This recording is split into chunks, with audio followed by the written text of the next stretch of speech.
This week, a Marine asked me, Chaps, how do you deal with the duality of being a Christian and a warrior? Which is an excellent question. So for me, being a Christian chaplain, I got to turn to the Bible.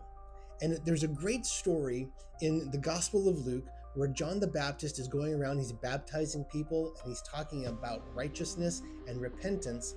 And some soldiers approach John to be baptized. This is Luke chapter 3, verse 14.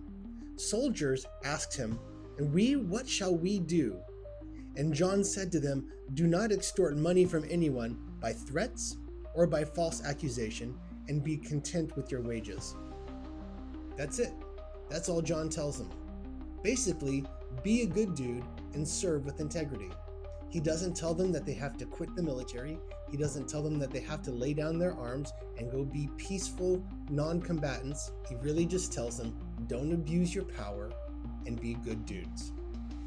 That tells me that there's nothing inherently wrong or unchristian about serving in the military. And people say, Chaps, well, what about the Sermon on the Mount? What about Jesus talking about the ethics of being a Christian?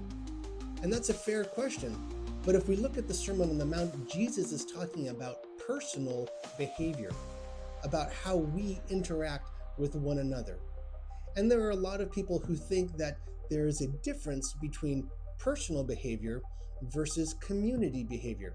That is to say, the government, the community, has certain obligations and authorities to do things that the individual does not. This brings us down to a great idea called just war theory. And I won't get into all the ins and outs of it. You can look it up. But just war theory basically comes down to 3 parts. Looking at how we get into war and conflict, how we behave in war, and how we behave after war. As a Christian serving in uniform, it comes down to making sure that we are not fighting for conquest and we are not fighting for cruelty. It really is about upholding peace and protecting people that cannot protect themselves. There are certain times in the world's history where good people have had to step up to fight bad people. So in a nutshell, yes, I think that one can be a faithful person and serve in the military. It's not about loving war and loving violence.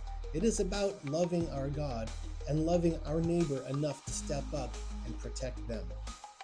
What do you think?